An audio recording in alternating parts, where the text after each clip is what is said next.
Now, John Brennan was initially considered to be the head of the CIA by President Obama. He considered him for that position, even though he was part of the Bush team that had authorized torture. But he was beaten back at that time. Remember, Obama had just won on a campaign of change. That was back in 2008 and obviously heading into 2009. And so Obama said, all right, fine, I won't put him as the head of the CIA. I'll make him my top national counterterrorism advisor. And so John Brennan has been advising him on breaking the law in other ways. So before, he didn't mind apparently when Bush tortured people, although he says he was tortured about it. Ironic. But under Obama, he said, oh man, I'm really troubled as a Catholic about doing these drone strikes, executing people we don't really have that much evidence on, and some of whom are U.S. citizens. Well, let's do it anyway. Okay, that's who John Brennan is, and that's why Obama loves him. Well, he's now being finally put up for the position that Obama wanted in the first place, the head of the CIA.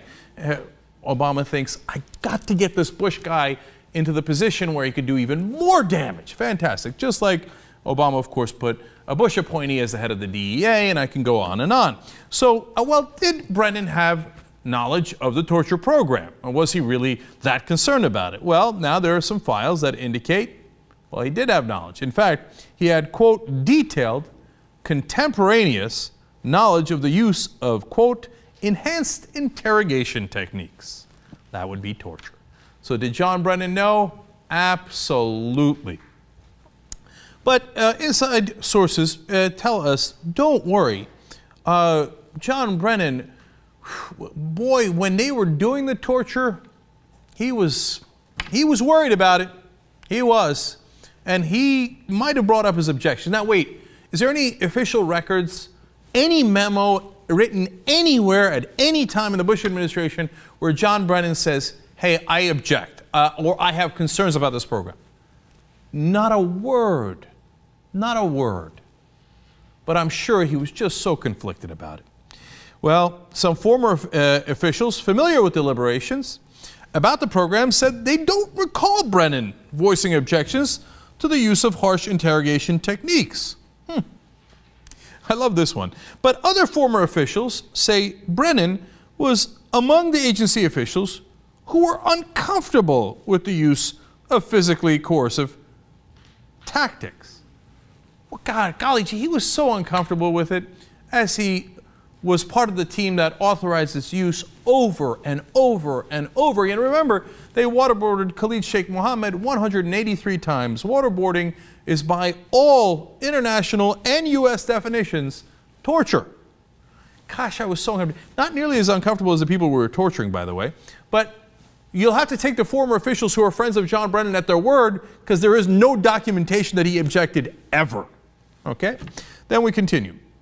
His good friend John McLaughlin says, and I love this, who was the deputy CIA director, he says, if John says he expressed reservations about some techniques, I believe him because he's an honest guy. Well, my golly, gee, I didn't know he was an honest guy. Well, then I guess we should all believe him based on no evidence whatsoever. But if you notice the beginning of that, if John says he expressed reservations about some techniques, in other words, the deputy director of the CIA, who was trying to support John Brennan, had never heard him express any reservations. Interesting. And finally, a senior administration official, these are now the Obama folks, not the Bush folks, say, quote, he voiced those objections privately with colleagues at the agency. It's a very, very private objections. It was kind of a whisper campaign. Hey, you know, I really don't like it. Don't say anything to anybody else. How very, very bold. But at this point, is it surprising that President Obama, who authorizes the execution of U.S. citizens abroad without a trial, even if they're not an imminent threat to the United States of America, and the guy he uses to help him do that, John Brennan, would then turn around and be worried that John Brennan was part of the torture program? Is it surprising that he wouldn't be worried about that? Unfortunately, these days, it is not at all surprising. Obama doesn't pick him despite the fact that he was part of the torture program. He picks him because he was part of that program, because he's willing to play dirty and break the law and violate the Constitution. Obama's like, oh, here we go, kindred spirit. Come on in.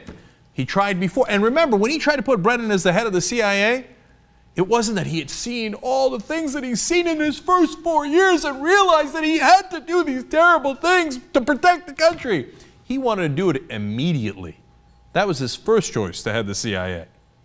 Because Obama never had any intention of following the Constitution, and he never had any intention of getting rid of the Bush programs, whether it was rendition or indefinite detention.